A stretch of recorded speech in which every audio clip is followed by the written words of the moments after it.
중환자실 특유의 소독약 냄새와 일정한 간격으로 울리는 기계음이 제 온몸을 짓눌렀습니다. 쇳소리가 섞인 남편의 숨소리는 금방이라도 멎을 것처럼 위태로웠어요. 평생을 같이 한 사람의 손을 잡았지만 싸늘한 냉기만이 제 손바닥으로 전해져 올 뿐이었죠. 한때 산이라도 옮길 것처럼 굳건했던 남편의 어깨가 앙상한 뼈대만 남아 하얀 환자복 아래에서 가냘프게 들썩이는 것을 보며 저는 마른 눈물을 삼켰습니다. 우리 부부가 함께 쌓아 올린 세월이 이렇게 허무하게 저물어가는 것 같아 가슴 한구석이 시리게 아려왔어요. 어머니, 잠시 눈이라도 좀 붙이세요. 이러다 어머니까지 쓰러지셔요. 며느리 선영이가 제 어깨를 조심스럽게 감싸며 말했습니다. 착한 아이예요. 결혼하고 아이가 생기지 않아 소가리를 심하게 했지만 늘 제게는 살갑고 다정한 며느리였습니다. 하지만 요즘 들어 선영이의 얼굴에는 짙은 그늘이 드리워져 있었어요. 그저 시아버지가 위독해서 생긴 수심이라고 하기에는 어딘가 모르게 위태로워 보였죠. 저는 그런 며느리의 손을 마주 잡으며 작게 고개를 저었습니다. 괜찮다. 저 사람이 저렇게 고생하는데 내가 어찌 발 뻗고 잠을 자겠니? 너라도 가서 좀 쉬어라. 아니에요, 어머니. 저 괜찮아요. 선영이는 제 곁에 자리를 잡고 앉았지만 눈은 불안한 듯 복도 쪽을 향해 있었습니다. 아들 현우 녀석을 기다리는 것이겠죠. 회사 일 때문에 잠시 자리를 비운다던 녀석은 2시간이 넘도록 돌아오지 않고 있었습니다. 아비가 사경을 헤매는 이 와중에 도대체 무슨 일이 그리도 바쁜 것인지. 처음에는 가업을 잇는 아들의 어깨가 무거울 것이라 애써 이해하려 했습니다. 집안의 기둥이 쓰러졌으니 이제 그 모든 짐을 젊은 아들이 짊어져야 한다는 생각에 안쓰러운 마음이 더 컸어요. 하지만 현우의 잦은 외출과 짧은 통화는 제 마음속에 작은 의심의 씨앗을 심기에 충분했습니다. 한참의 시간이 흘렀을까 드디어 현우가 모습을 드러냈어요. 값비싼 정장에서는 희미하게나마 향수 냄새가 풍겨왔습니다. 제가 아는 아들의 향취가 아니었어요. 어딘가 달콤하면서도 아찔한 젊은 여인의 것이 분명한 향이었습니다. 아버지는요? 좀 어떠세요? 현우는 남편의 얼굴을 한번 쓱 쳐다보고는 제게 물었습니다. 그 목소리에는 진정한 걱정보다는 의무적인 질문의 느낌이 더 강하게 묻어났죠. 저는 대답 대신 아들의 얼굴을 찬찬히 뜯어보았습니다. 피곤한 기색이 역력했지만 그 피곤함은 병간호의 고단함과는 종류가 다른 것처럼 보였어요. 똑같아. 의원님도 별다른 말씀이 없으시고 어디 다녀오는 길이냐? 회사에 무슨 큰일이라도 터진 게야? 아, 네.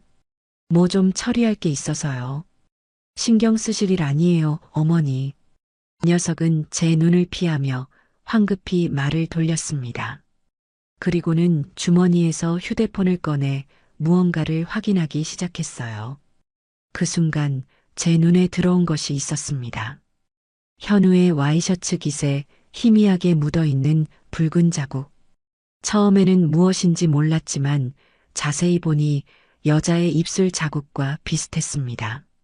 심장이 쿵 하고 내려앉는 기분이었어요. 설마 아닐 것이라고. 제 아들이 그럴 리가 없다고 수없이 되뇌었지만 한번 피어오른 의심은 검은 연기처럼 제 마음속을 가득 채우기 시작했습니다. 저는 더는 아무것도 묻지 않았습니다. 대신 조용히 일어나 잠시 바람 좀 쐬고 오겠다며 자리를 피했어요. 병원 주차장으로 내려가 아들의 차를 찾았습니다. 혹시나 하는 마음에 조수석 문을 열어보았죠. 역시나였습니다. 시트에는 제가 모르는 긴 머리카락 한 올이 떨어져 있었고 발 매트 위에는 작은 귀걸이 한쪽이 반짝이고 있었어요. 제 것이나 며느리 선영이의 것이 아닌 화려하고 값싼 디자인의 귀걸이였습니다. 온몸의 피가 차갑게 식는 것 같았습니다. 남편은 병상에서 죽음과 사투를 벌이고 있는데 아들은 다른 여자를 만나고 다닌다. 이 끔찍한 사실을 어떻게 받아들여야 할까요? 저는 차 문에 기댄 채 한참을 서 있었습니다.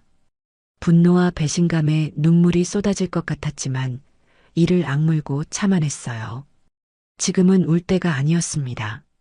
모든 것을 제 눈으로 똑똑히 확인하기 전까지는 섣불리 판단해서는 안 된다고, 어미인 제가 아들을 믿어주어야 한다고 스스로를 다독였습니다.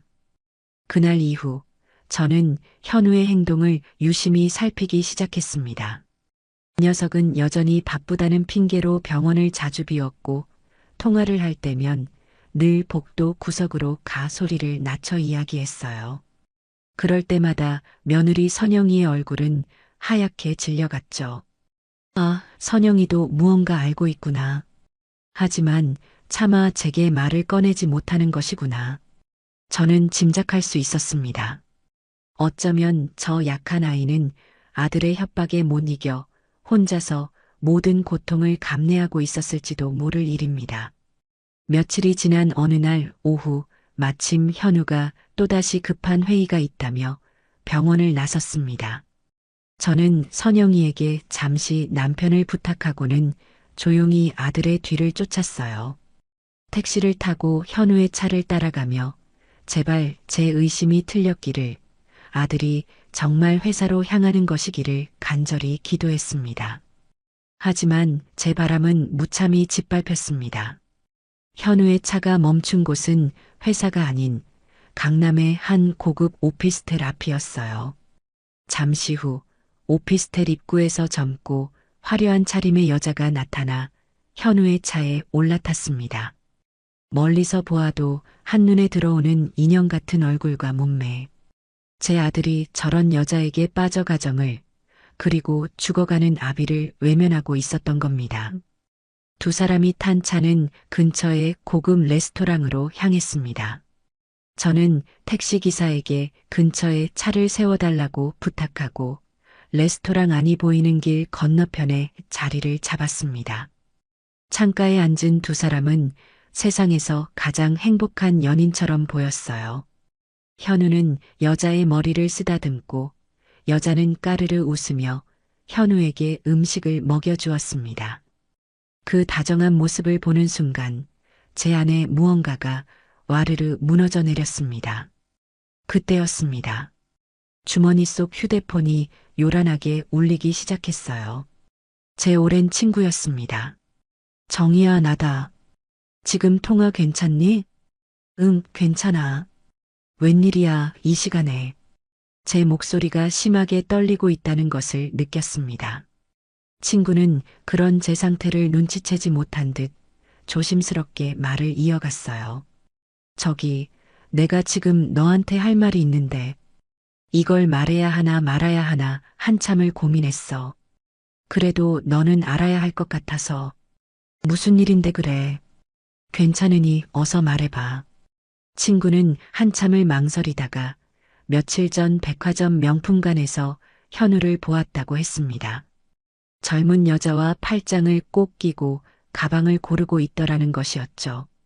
너무 다정해 보여서 차마 아는 척을 할 수가 없었다고, 혹시 내가 사람을 잘못 본 것이 아닌가 싶어 며칠을 끙끙 앓았다고 했습니다. 친구의 말이 끝나자 저는 들고 있던 휴대폰을 떨어뜨릴 뻔했어요. 모든 퍼즐 조각이 맞춰지는 순간이었습니다. 정희야? 여보세요? 괜찮은 거니?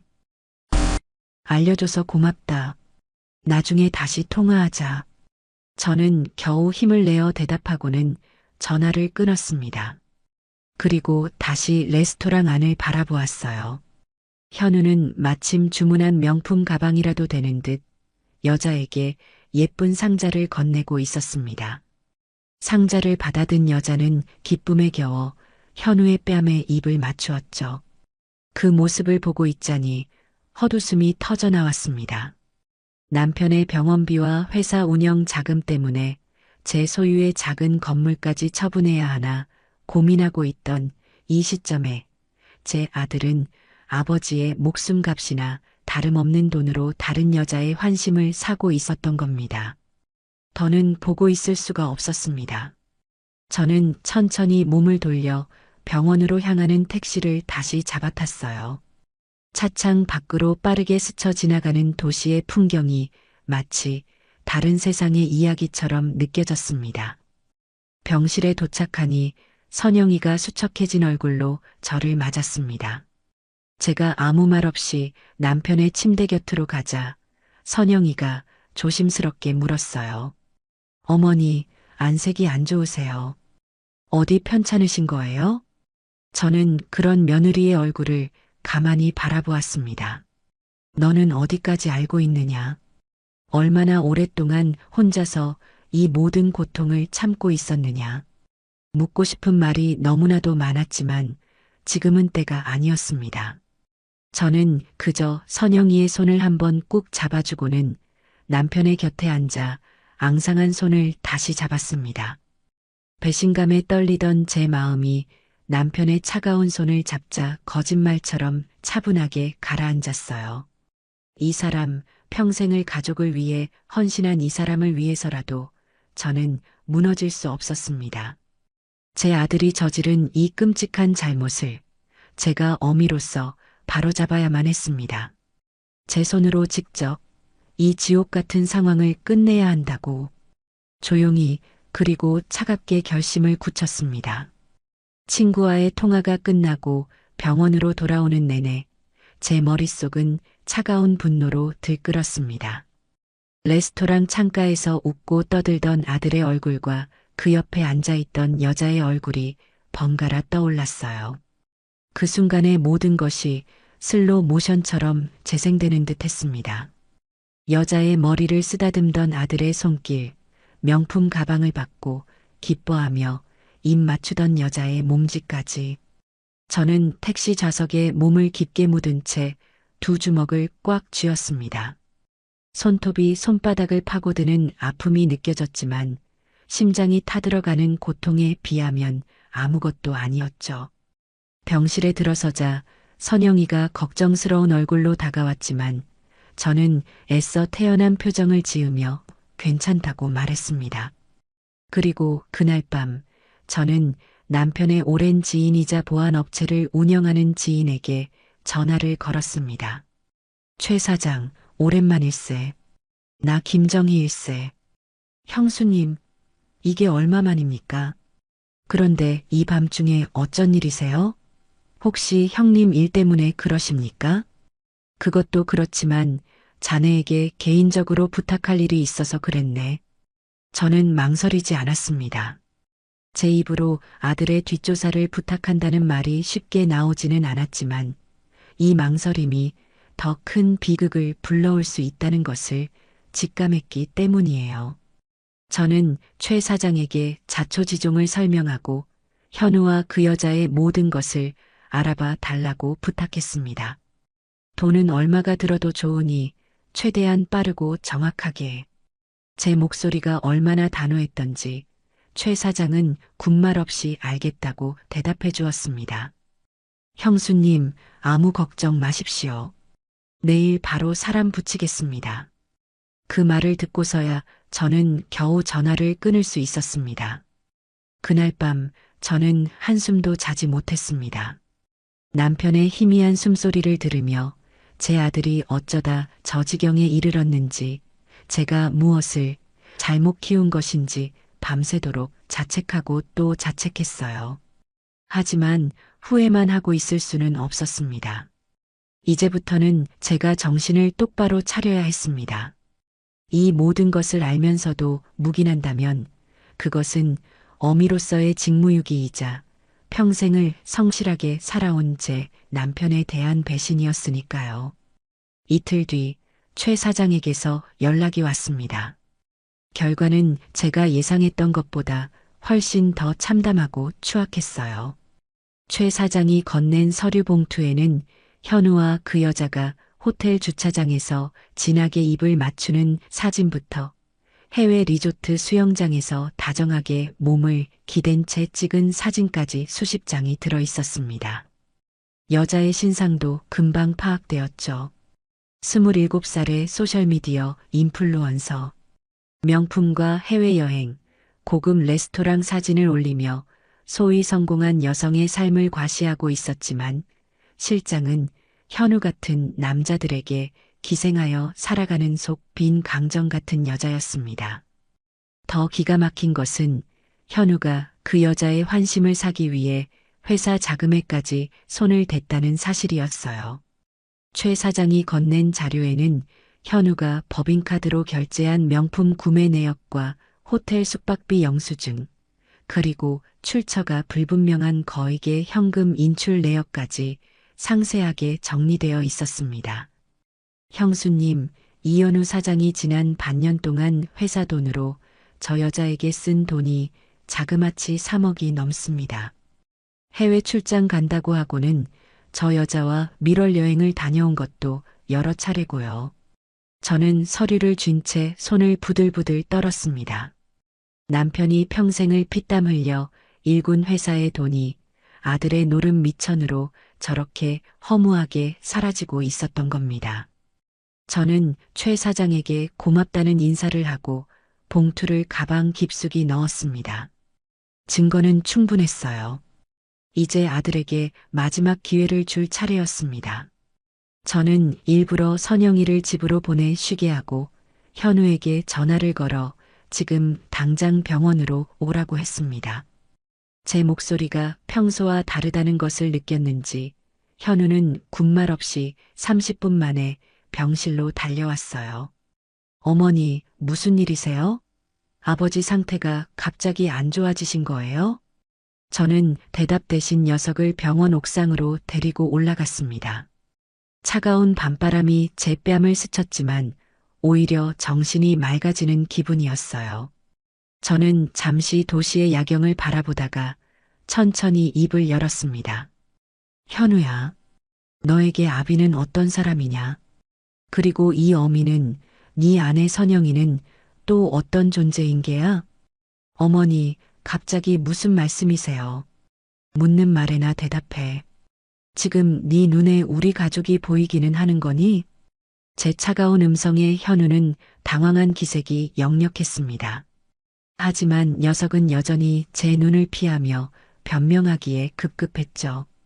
어머니, 제가 요즘 회사 일 때문에 얼마나 힘든지 모르셔서 그래요. 아버지 쓰러지시고 모든 짐이 저한테 몰리니까 저도 죽을 맛이라고요.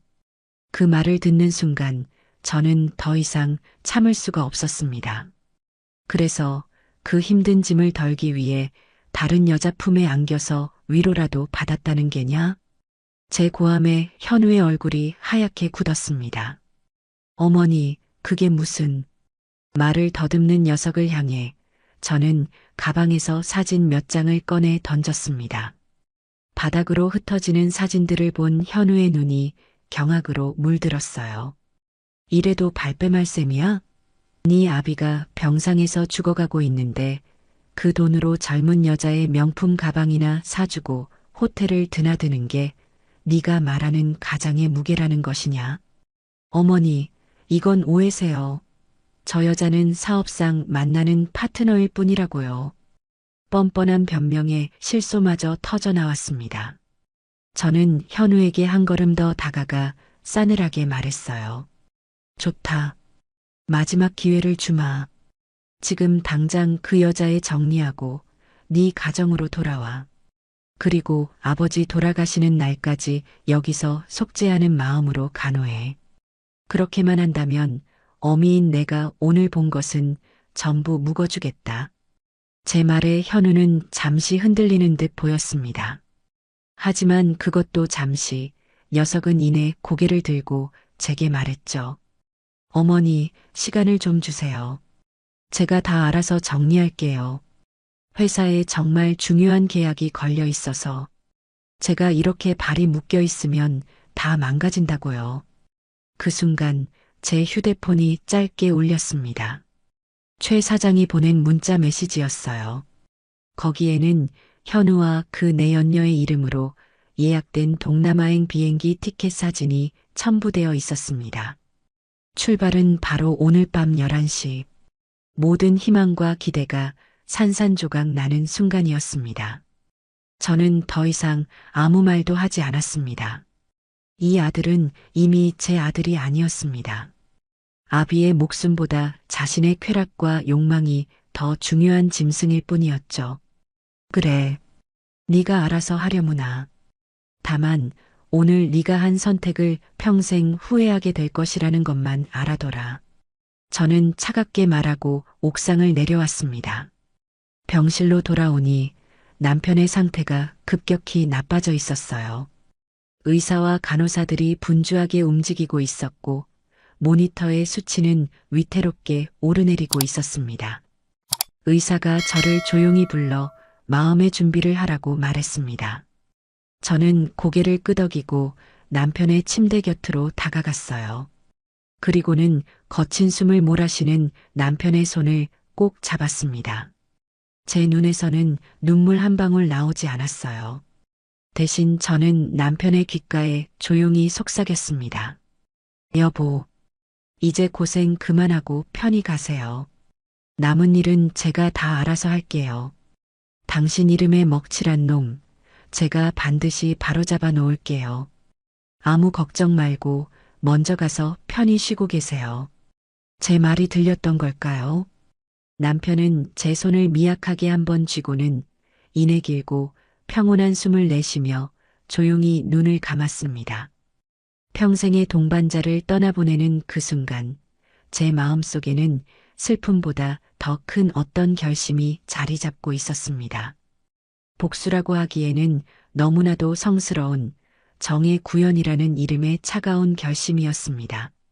남편의 장례식은 아들의 가증스러운 위선으로 가득 찬 한편의 연극과도 같았습니다.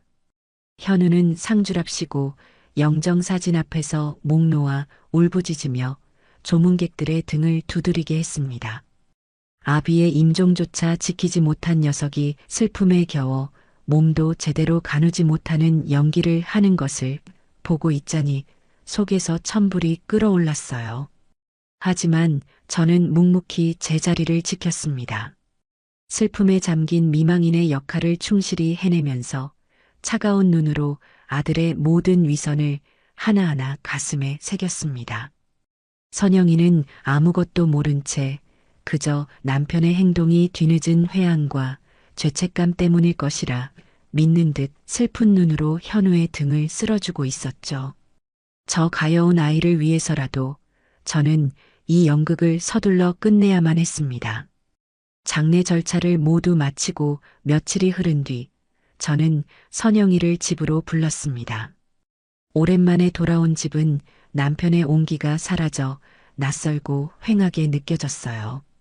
저는 선영이를 거실 소파에 앉히고 따뜻한 차를 한 잔 내주었습니다. 아무 말 없이 차를 마시는 며느리의 얼굴은 여전히 수심으로 가득 차 있었죠.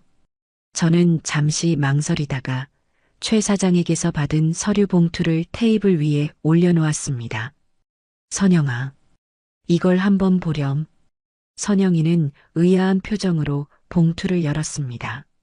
그리고 그 안에 담긴 사진들을 보는 순간 아이의 얼굴이 새하얗게 질리기 시작했어요. 손에 들고 있던 찻잔을 떨어뜨릴 뻔한 것을 제가 겨우 붙잡아 주었습니다. 선영이의 동그란 눈에서는 이내 굵은 눈물방울이 쉴 새 없이 흘러내렸습니다. 어머니, 죄송해요. 정말 죄송해요. 아이는 제게 용서를 빌며 오열했습니다. 저는 그런 선영이의 등을 조용히 쓸어주며 기다렸어요. 한참을 울던 선영이는 겨우 마음을 추스르고는 그동안 있었던 모든 일을 털어놓기 시작했습니다. 현우의 외도는 이미 1년도 더 된 일이라고 했습니다. 처음 그 사실을 알게 되었을 때 선영이는 현우에게 매달리며 제발 가정을 지켜달라고 애원했다고 해요. 하지만 현우는 오히려 아이도 낳지 못하는 주제에 어디서 큰 소리냐며 폭언을 퍼부었고 만약 이 사실을 외부에 알리면 가만두지 않겠다고 협박까지 했다고 합니다. 친정에 알려 도움을 청하려 해도 평생을 어렵게 살아온 부모님께 짐이 될 수 없어 혼자서 모든 고통을 끌어안고 있었다는 것이었어요. 제가 너무 한심하죠, 어머니. 그냥 조용히 참고 살면 언젠가는 남편이 돌아올 거라고 그렇게 바보 같은 희망을 품고 있었어요. 저는 우는 며느리를 가만히 끌어안았습니다. 한심한 것이 아니라 너무나도 안쓰럽고 가여웠어요. 제 아들이라는 작자가 한 여자의 인생을 얼마나 철저하게 짓밟아 놓았는지 깨닫는 순간 분노는 극에 달했습니다. 저는 선영이의 눈물을 닦아주며 단호하게 말했습니다.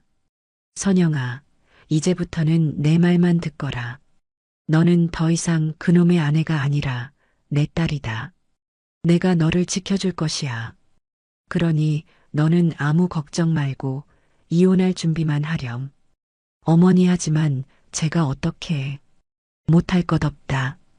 내가 다 알아서 할 것이니 너는 그저 마음만 굳게 먹으면 돼.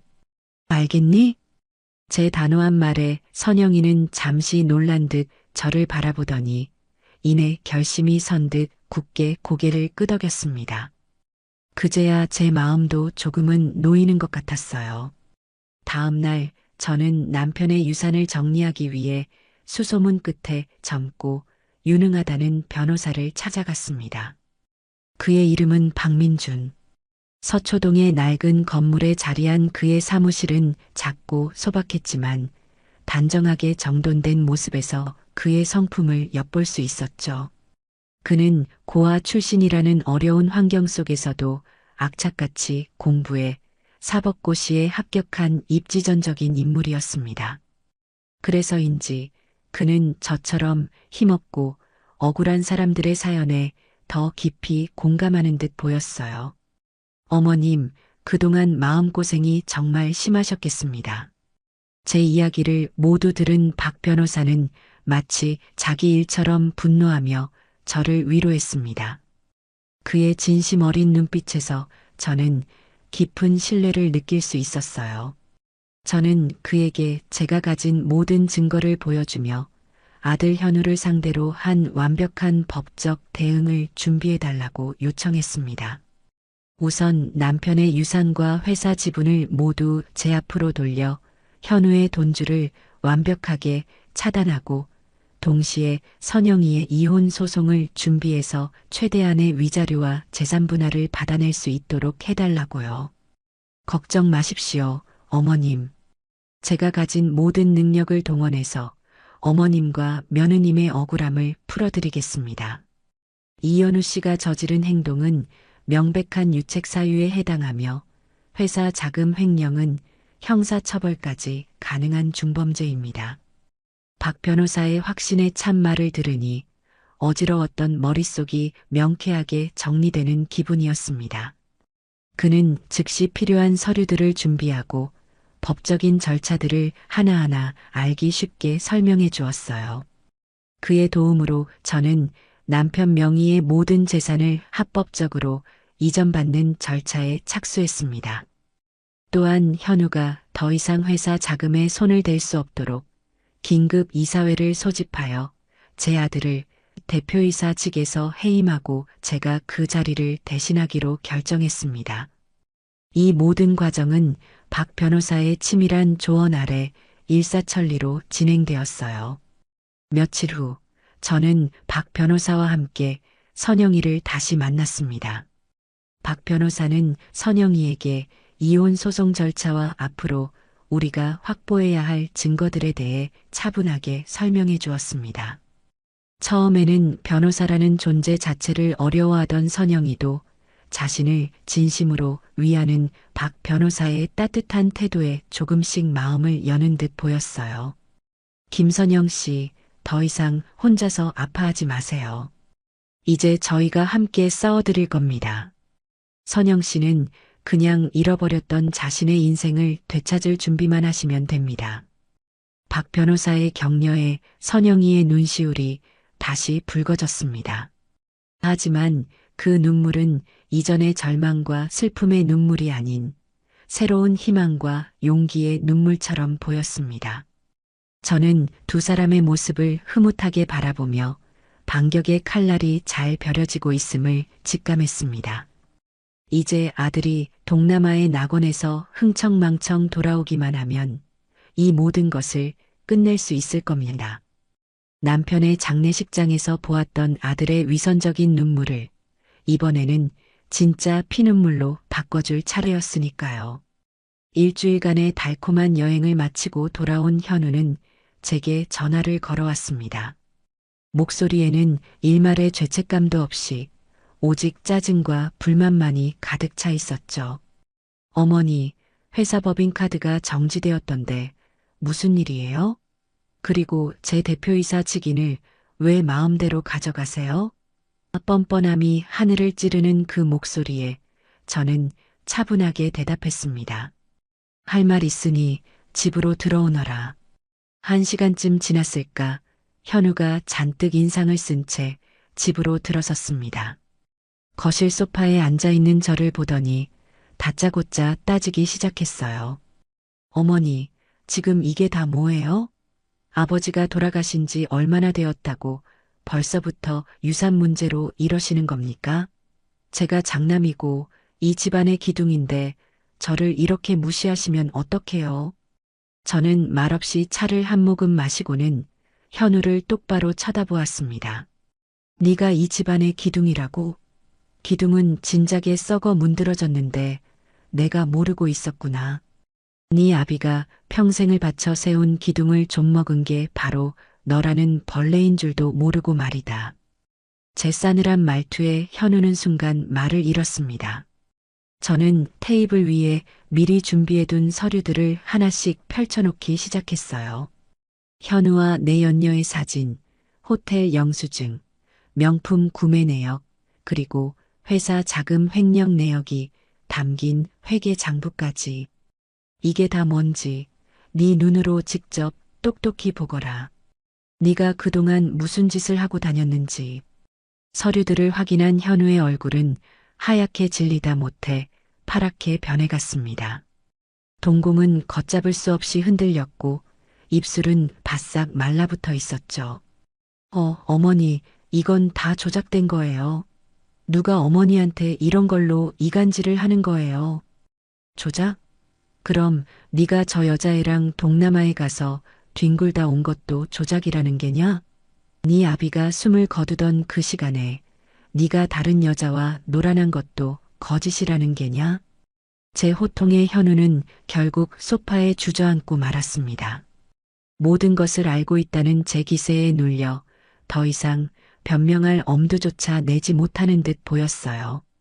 저는 마지막 서류 봉투를 꺼내 녀석의 앞에 던졌습니다. 그 안에는 박 변호사가 작성한 이혼 소장과 재산분할 청구서, 그리고 위자료 지급 각서가 들어 있었죠. 선영이와 이혼해라. 그리고 이 서류에 적힌 대로 위자료와 재산을 지급해. 네가 살고 있는 아파트 명의도 선영이 앞으로 돌려놓고 그렇게만 한다면 네가 저지른 횡령죄는 눈 감아주마. 하지만 거부한다면 나는 당장 너를 검찰에 고발할 것이다. 선택은 네 몫이야. 제 말에 현우는 고개를 들고 저를 노려보았습니다. 어머니, 어떻게 저한테 이러실 수가 있어요? 제가 어머니 아들이잖아요. 그 녀석은 이제 동정심에 호소하는 작전을 쓰는 듯 했습니다. 하지만 제 마음은 이미 얼음장처럼 차갑게 식어버린 뒤였어요. 너는 더 이상 내 아들이 아니다. 네 아비의 마지막 길을 외면하고 제 아내를 배신한 순간부터 너는 내 자식이길 포기한 게야. 당장 이 서류에 도장을 찍어. 하지만 현우는 끝까지 버텼습니다. 자신이 뭘 그렇게 잘못했냐며 남들도 다 아는 바람 한 번 피운 것 가지고 너무하는 것 아니냐며 적반하장으로 나왔죠. 결국 저는 말없이 자리에서 일어나 제 방으로 들어갔습니다. 그리고는 박 변호사에게 전화를 걸어 계획대로 진행해달라고 말했어요. 다음 날부터 모든 것이 속전속결로 진행되었습니다.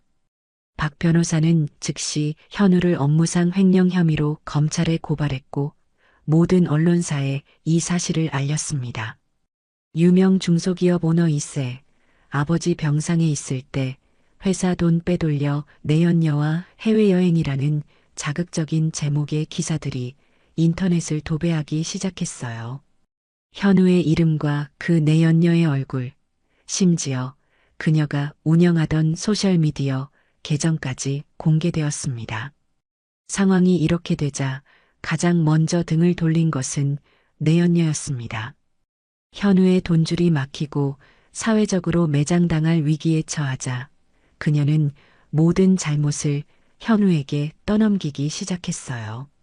자신은 유부남인 줄 몰랐다.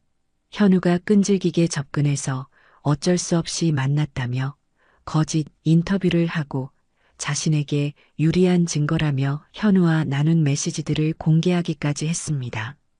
그야말로 진흙탕 싸움이었죠. 회사는 발칵 뒤집혔고 거래처들은 줄줄이 계약을 파기했습니다. 현우는 검찰 조사를 받게 되었고 출국 금지 조치까지 내려졌습니다. 그가 가진 모든 것을 한순간에 잃게 된 것이죠. 사면 초가에 몰린 현우는 결국 제게 다시 연락해 왔습니다. 전화를 받자 수화기 너머로 녀석의 처절한 울음소리가 들려왔어요. 어머니, 제가 잘못했어요. 제발 한 번만 용서해 주세요. 제발 고소 좀 취하해 주세요. 네. 저는 아무 대답도 하지 않았습니다. 그저 조용히 듣고만 있었죠. 한참을 울며불며 매달리던 현우는 제 반응이 없자 결국 모든 것을 포기한 듯 말했습니다. 알겠어요. 어머니 말씀대로 다 할게요. 이혼 서류 어디로 보내면 돼요? 모든 것은 제 뜻대로 되었습니다. 며칠 후 박 변호사의 사무실에서 현우와 마주 앉았습니다. 불과 열흘 전만 해도 세상을 다 가진 듯 오만하던 녀석은 이제 모든 것을 잃고 초라하게 무너져 내린 모습이었습니다. 현우는 아무 말 없이 제가 내민 모든 서류에 순순히 도장을 찍었습니다. 선영이에게 아파트와 상당한 액수의 위자료를 지급하고 향후 일체의 상속권을 포기하겠다는 각서까지. 모든 절차가 끝나고 저는 자리에서 일어났습니다. 단 한 번도 아들의 얼굴을 쳐다보지 않았어요. 사무실을 나서기 전 저는 마지막으로 한마디를 던졌습니다. 이것으로 너와 나의 인연은 끝이다. 이제부터는 네 인생, 네가 알아서 살아나가거라. 그 말을 끝으로 저는 뒤도 돌아보지 않고 사무실을 나왔습니다. 밖으로 나오자 기다리고 있던 선영이와 박 변호사가 저를 맞았습니다. 저는 선영이의 손을 꼭 잡으며 말해주었어요. 선영아, 이제 다 끝났다. 너는 자유야. 제 말에 선영이는 그 자리에 주저앉아 한참을 울었습니다. 그동안 억눌려왔던 모든 서름과 아픔을 토해내는 듯한 울음이었죠. 저는 그런 며느리를, 아니, 이제는 제 딸이 된 아이를 따뜻하게 안아주었습니다. 시련의 겨울은 끝났고, 이제 우리에게는 따스한 봄날이 찾아올 것이라 믿어 의심치 않았습니다. 이혼 서류에 도장이 찍히고 현우의 그림자가 법적으로 완벽하게 지워진 그날 이후로 선영이는 며칠 동안 깊은 잠에 빠져들었습니다. 마치 길고 긴 악몽에서 깨어난 사람처럼 아이는 세상 모르고 잠만 잤어요. 저는 그런 아이를 깨우지 않고 그저 조용히 이마에 땀을 닦아주고 얇은 이불을 덮어주었습니다. 그동안 얼마나 마음을 졸이고 얼마나 많은 밤을 눈물로 지새웠을까요? 짓눌렸던 모든 감정들이 한꺼번에 터져나와 아이를 잠의 세계로 이끈 것이겠지요. 저는 죽을 끓여 머리맡에 놓아두고 아이가 스스로 일어날 때까지 묵묵히 기다려 주었습니다. 그것이 제가 해줄 수 있는 유일한 위로라고 생각했어요. 나흘 만에 잠에서 깨어난 선영이는 퉁퉁 부은 얼굴로 저를 보며 멋쩍게 웃었습니다. 어머니, 제가 너무 오래 잤죠. 죄송해요. 저는 괜찮다는 의미로 아이의 머리를 쓰다듬어주며 따뜻하게 데운 죽을 건넸습니다.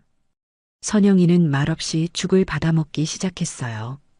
한 그릇을 다 비우고 나서야 아이는 비로소 주변을 둘러보았습니다. 이곳은 제가 혼자 살고 있는 집의 작은 방이었죠. 이혼 절차가 마무리된 후 저는 선영이에게 갈 곳이 정해질 때까지 당분간 여기서 함께 지내자고 제안했습니다. 아이는 처음에는 괜찮다며 사양했지만 제 고집을 꺾지는 못했죠. 앞으로 어떻게 할 생각이니? 친정 부모님께는 말씀드렸고 제 질문에 선영이는 고개를 저었습니다. 아직요. 뭐라고 말씀드려야 할지 걱정하실까봐 차마 입이 떨어지지 않아요.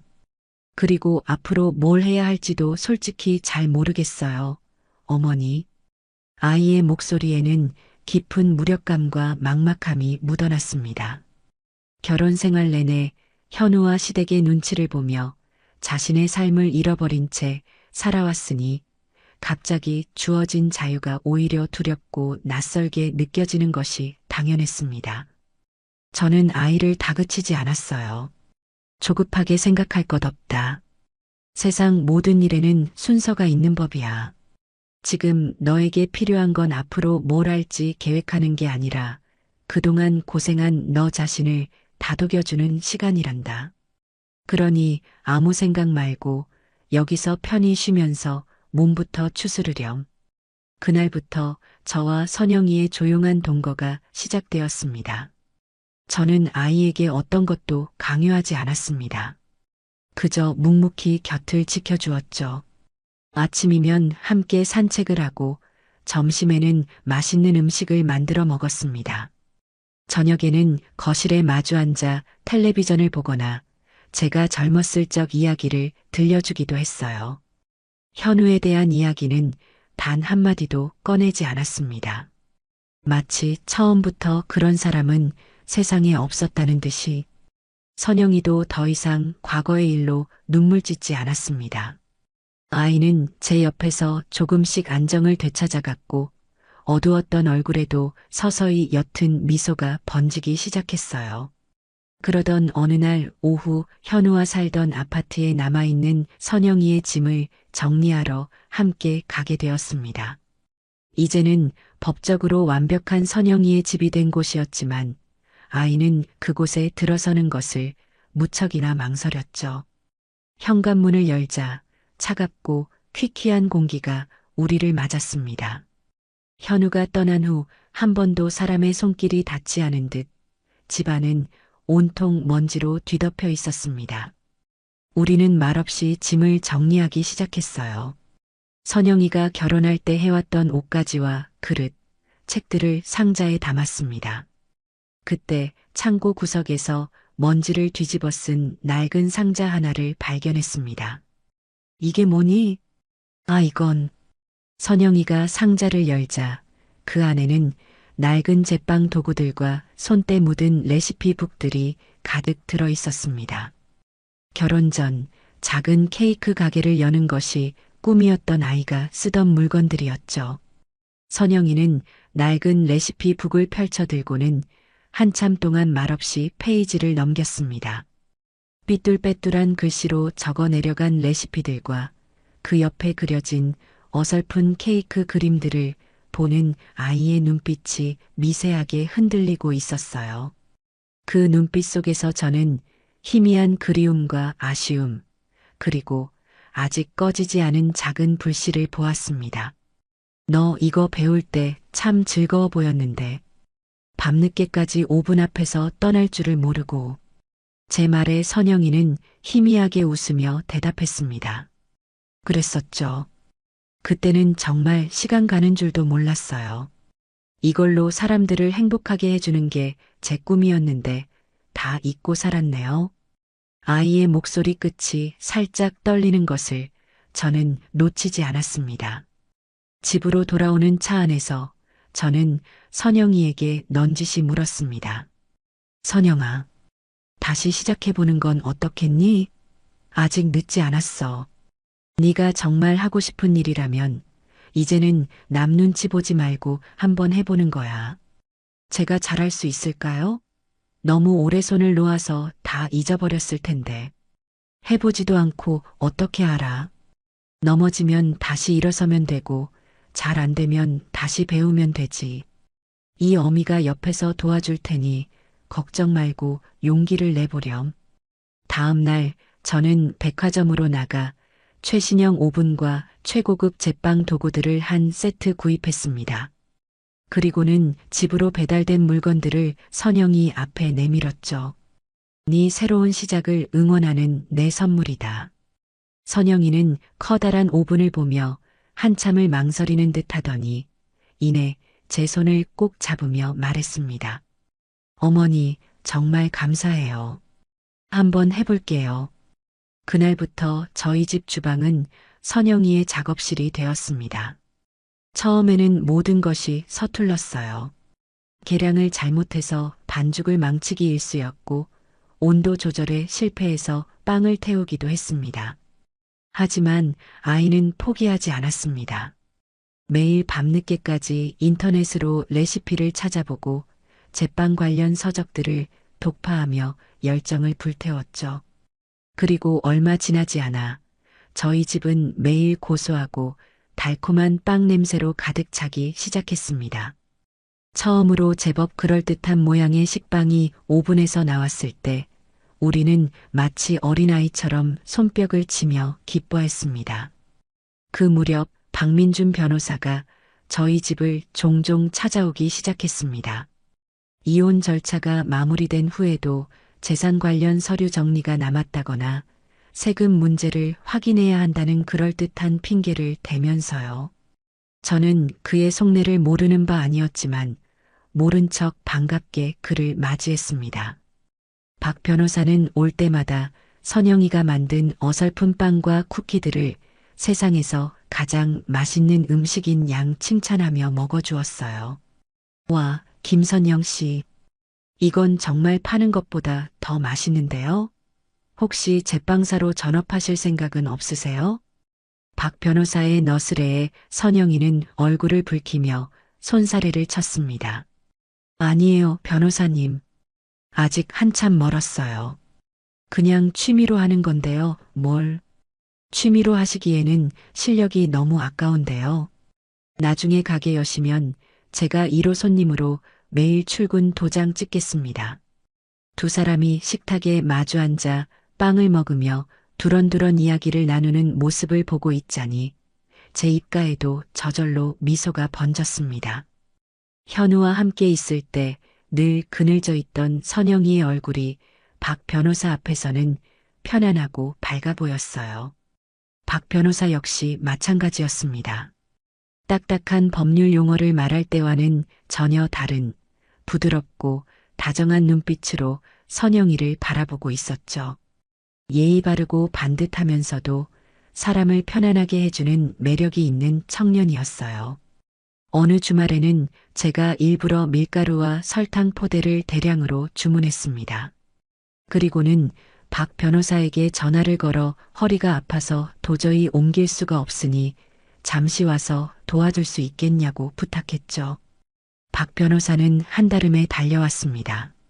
그는 군소리 없이 묵직한 포대들을 창고로 옮겨주었고 그 모습에 선영이는 어쩔 줄 몰라 하며 시원한 음료수를 건넸습니다. 변호사님, 정말 감사해요. 저희 때문에 주말인데 쉬지도 못하시고. 별 말씀을요.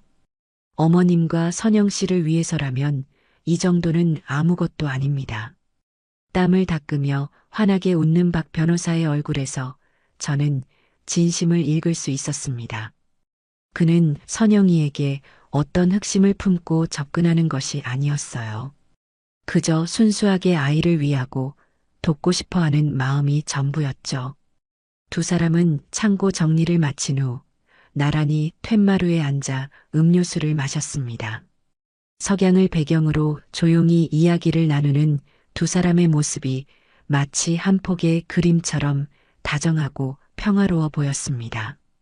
저는 그 모습을 조용히 지켜보며 제 가여운 딸 선영이에게도 드디어 새로운 봄이 찾아오고 있음을 직감했습니다. 과거의 상처를 딛고 아이는 이제 새로운 꿈과 새로운 인연을 향해 조심스럽게 첫 발을 내딛고 있었습니다. 저는 두 사람 사이의 풋풋한 기류를 진작부터 눈치채고 있었습니다. 박 변호사가 저희 집에 오는 횟수가 잦아질수록 선영이의 웃음소리는 더욱 커져만 갔어요. 법률 자문이라는 핑계는 이제 누가 봐도 어색할 정도였죠. 저는 이 착하고 반듯한 두 젊은이가 서로에게 좋은 인연이 될 수 있을 거라는 확신이 들었습니다. 그래서 알게 모르게 두 사람이 함께할 시간을 만들어주기 위해 은근슬쩍 다리를 놓기 시작했어요. 소위 말하는 어머니표 큐피드 역할을 자처한 셈입니다.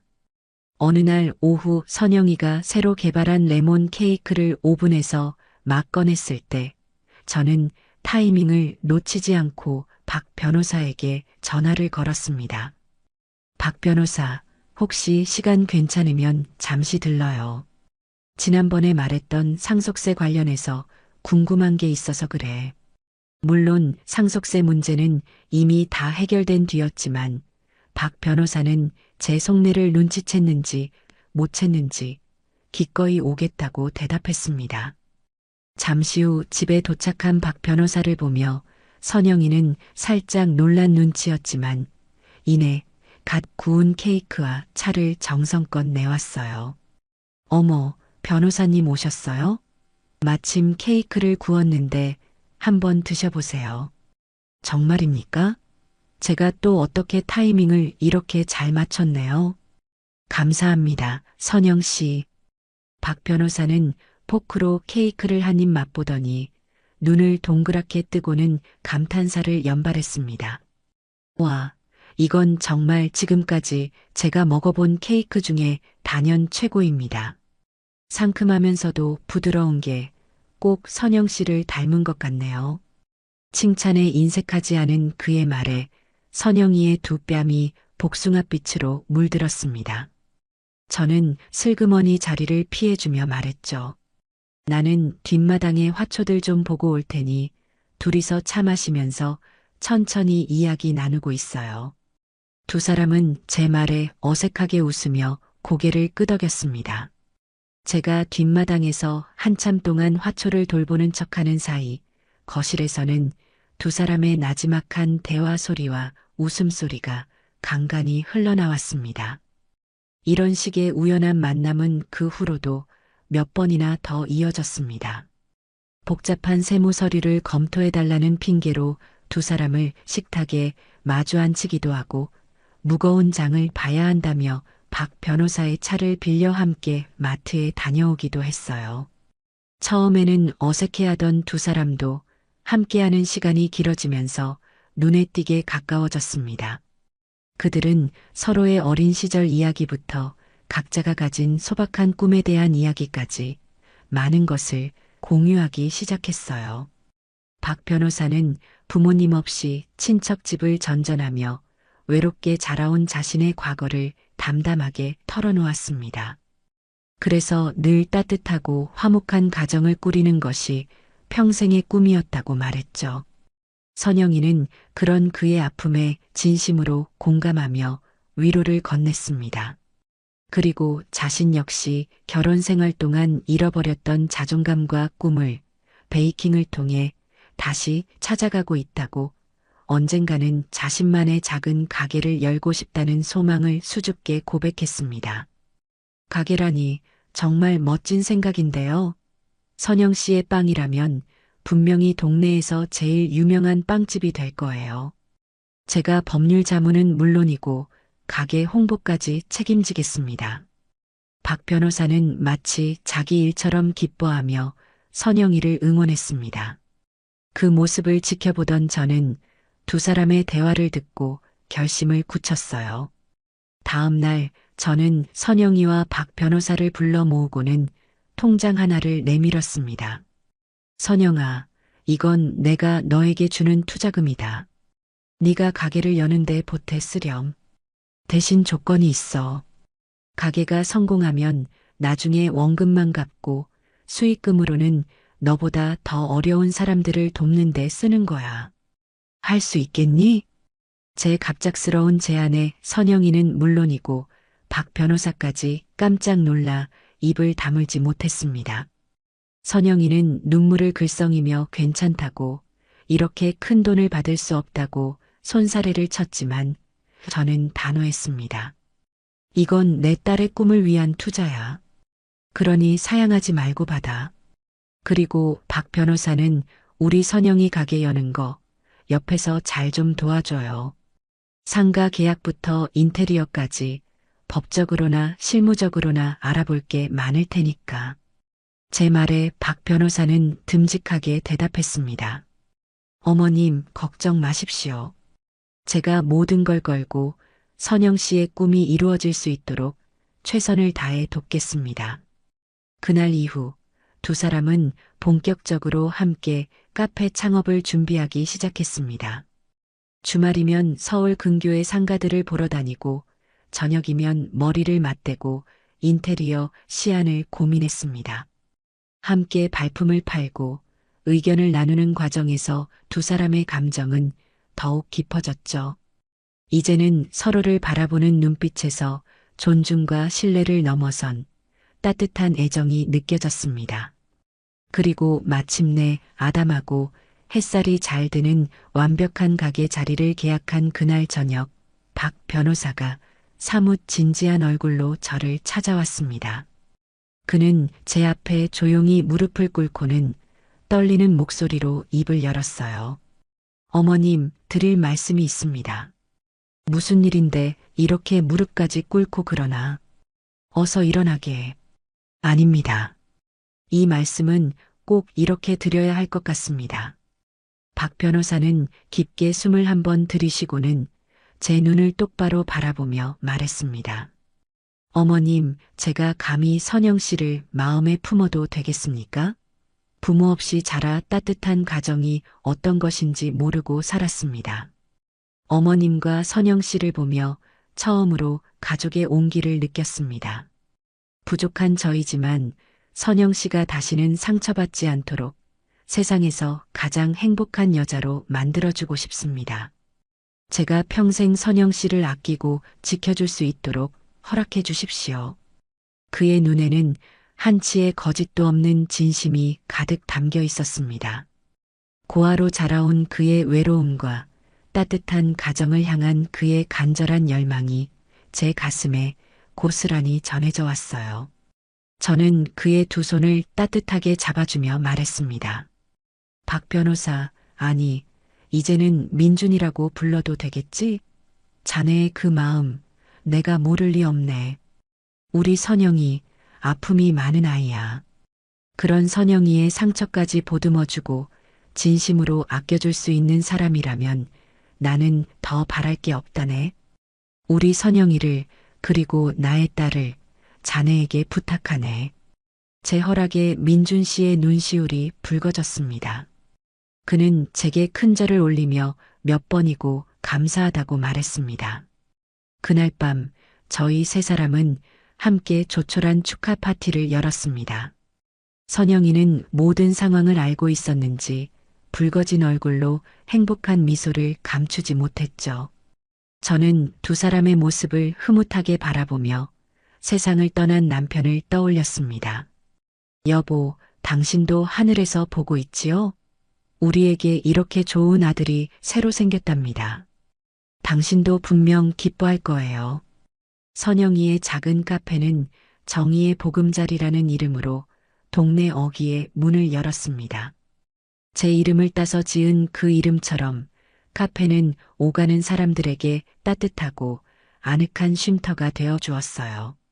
선영이가 매일 아침 정성껏 구워내는 빵과 케이크는 금세 입소문이 났고 가게는 언제나 고소한 빵 냄새와 사람들의 기분 좋은 웃음소리로 가득 찼습니다.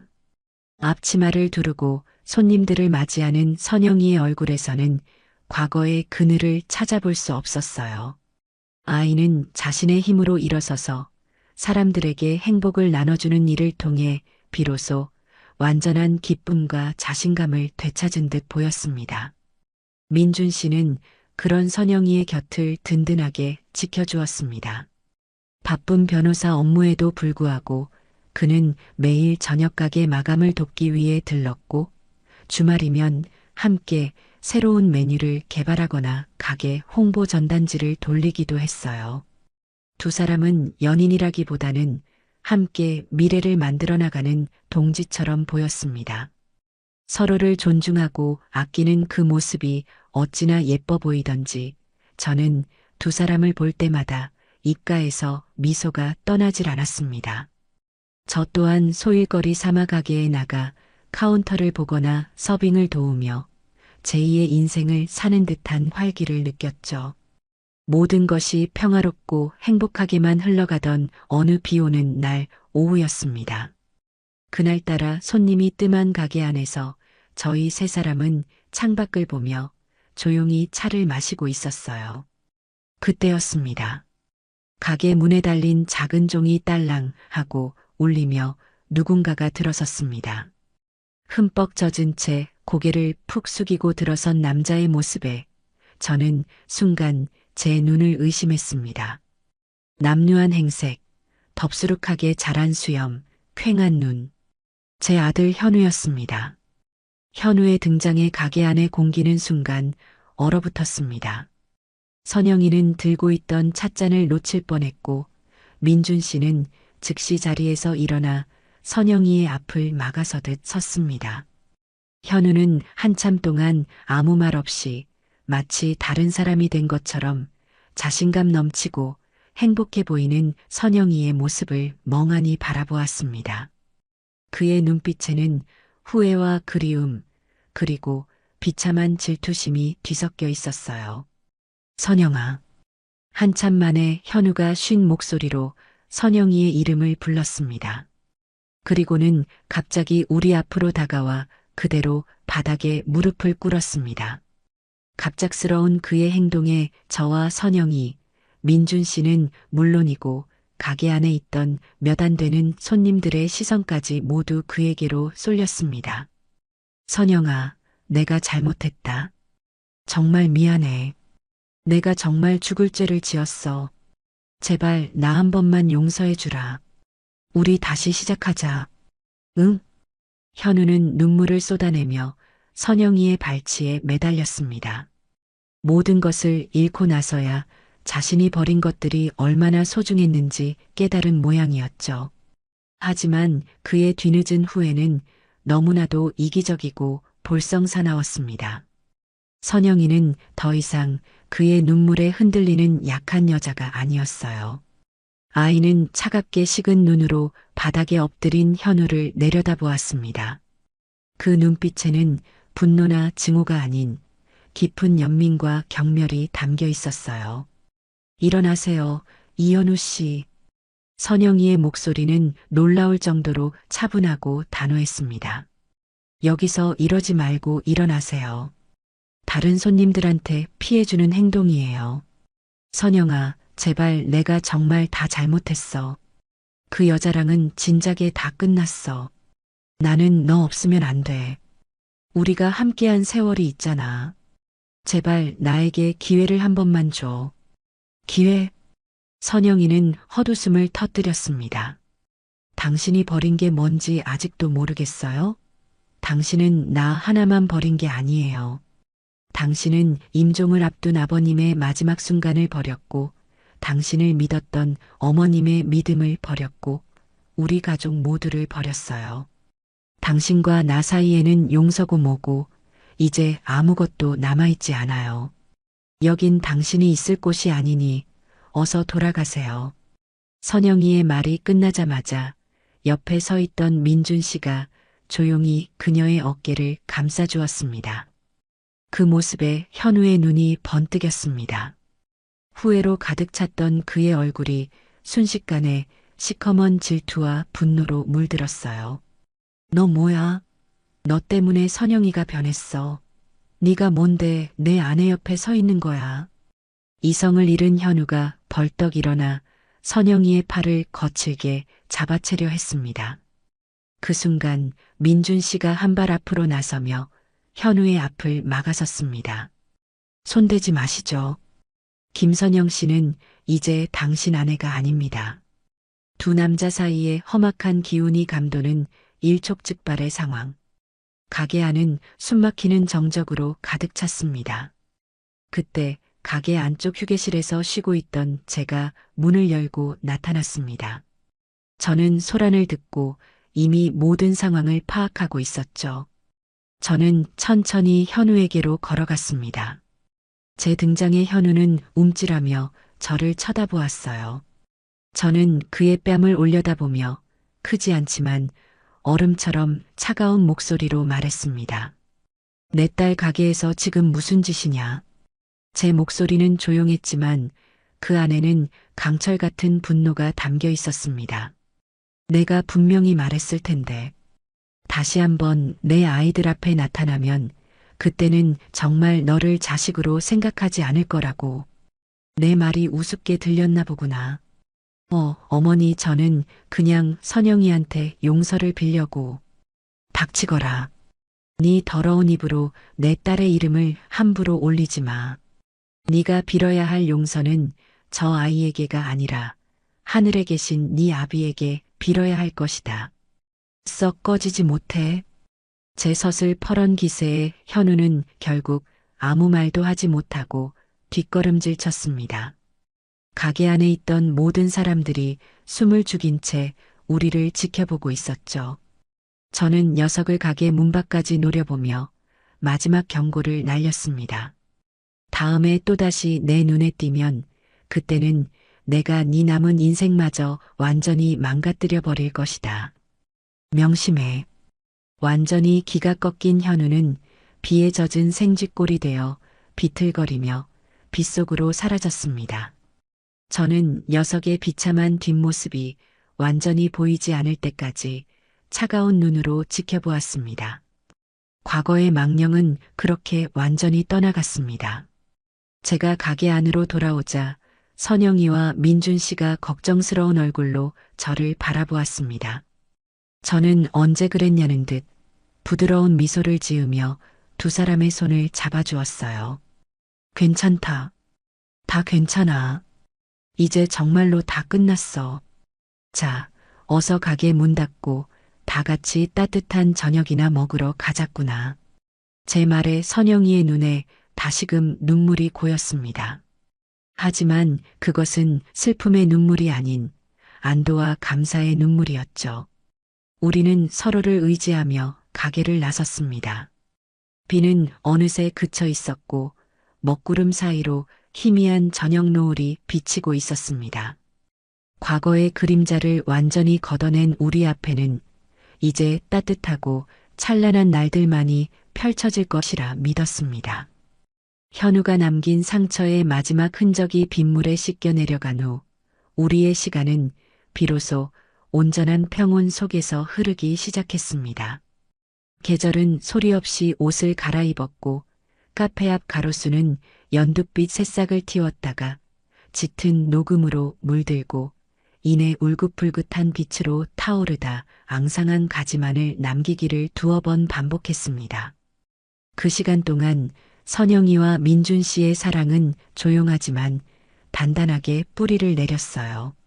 두 사람은 더 이상 과거의 아픔에 얽매이지 않았습니다. 대신 서로의 오늘을 보듬고 함께할 내일을 그리며 하루하루를 충실하게 살아냈죠. 저는 그저 두 아이가 만들어내는 따스한 풍경을 지켜보는 것만으로도 충분히 행복했습니다. 제 인생에 이보다 더한 평화가 있었을까 싶을 정도였어요. 어느덧 두 사람이 만난 지 3년째가 되던 해의 가을이었습니다. 추석을 며칠 앞둔 날 우리는 다 함께 거실에 모여 앉아 송편을 빚고 있었어요. 하얀 쌀 반죽에 깨와 꿀을 채워 넣는 선영이의 손길은 야무졌고 그 옆에서 어설픈 솜씨로 송편을 빚는 민준 씨의 모습은 연신 웃음을 자아냈습니다. 못생긴 송편을 빚으면 못생긴 딸을 낳는다는 제 놀림에 민준 씨는 일부러 더 투박하고 커다란 송편을 빚으며 너스레를 떨었죠. 저는 선영 씨만 닮은 예쁜 딸 낳을 거라 괜찮습니다. 그 말에 선영이는 쑥스러운 듯 민준 씨의 옆구리를 쿡 찔렀고 저는 두 아이의 풋풋한 모습에 소리내어 웃었습니다. 명절이라는 것이 이렇게나 따뜻하고 정겨운 것이었는지 저는 까맣게 잊고 살았습니다. 남편이 살아있을 때도 현우네와 함께 보냈던 그 어떤 명절도 지금처럼 충만하고 행복하지는 않았어요. 그날 밤 선영이가 잠든 것을 확인하고 저는 마당에서 달을 보고 있던 민준 씨에게 다가갔습니다. 민준아, 춥지 않으냐? 어서 들어가서 자거라. 제 말에 민준 씨는 뒤를 돌아보며 부드럽게 미소 지었습니다. 어머님, 잠시만요. 달이 참 밝아서요. 우리는 나란히 툇마루에 앉아 한참 동안 말없이 밤하늘을 올려다보았습니다. 보름이 가까워진 달은 온 세상을 은은하게 비추고 있었죠. 정적을 깬 것은 저였습니다. 너는 우리 선영이와 앞으로 어떻게 할 생각이니? 평생 그렇게 연애만 할 셈은 아닐 테지. 제 질문은 꽤나 직접적이었지만 이제는 물어야 할 때라고 생각했습니다. 민준 씨는 제 질문을 예상했다는 듯 조금도 당황하지 않고 차분하게 대답했어요. 어머님, 사실은 오래전부터 선영 씨에게 제 마음을 전하고 싶었습니다. 제 아내가 되어달라고, 제 가족이 되어달라고 청혼하고 싶었어요. 그의 목소리는 진지했습니다. 하지만 망설였습니다. 선영 씨에게는 시간이 더 필요할 거라고 생각했어요. 과거의 상처가 너무 깊어서 결혼이라는 제도가 또다시 그 사람을 힘들게 할 수도 있겠다는 두려움이 앞섰습니다. 선영 씨가 온전히 행복해질 준비가 되었을 때, 그때 말하고 싶었어요. 저는 그런 그의 속 깊은 마음에 또 한 번 가슴이 뭉클해졌습니다. 제 아들이었어야 할 사람이 바로 이런 사내였어야 했는데, 저는 그의 손을 가만히 잡으며 말해주었습니다. 선영이는 이미 다 준비가 되었어. 그 아이가 과거의 상처를 이겨내고 지금처럼 밝게 웃을 수 있는 건 모두 자네 덕분이야. 자네가 옆에서 묵묵히 믿어주고 기다려주었기 때문이지. 이제는 자네의 용기만 필요한 때일세. 더 이상 망설이지 말고 자네의 진심을 보여주렴. 제 눈을 가만히 바라보던 민준 씨의 눈빛이 결심으로 단단해지는 것을 볼 수 있었습니다. 그는 제게 깊이 고개를 숙이며 말했습니다. 어머님, 감사합니다. 용기를 주셔서 정말 감사합니다. 며칠 뒤 민준 씨는 제게 아주 특별하고 비밀스러운 계획을 털어놓았습니다. 선영이만을 위한 청혼을 준비하고 싶다는 것이었죠. 저는 기꺼이 그의 계획에 동참하기로 했습니다. 우리는 마치 첩보 영화라도 찍는 사람들처럼 선영이 몰래 약속 장소를 정하고 필요한 소품들을 준비하며 완벽한 하루를 계획했습니다. 청혼의 날로 정해진 그날 저녁, 저는 계획대로 선영이에게 트집을 잡기 시작했습니다. 선영아, 가게에 새로 들여놓을 원두가 있는데 아는 분이 샘플을 좀 보내주셨거든. 오늘 아니면 맛을 못 본다는데 같이 가서 좀 보고 오자. 제 어설픈 연기에도 착한 선영이는 아무런 의심 없이 저를 따라 나섰습니다.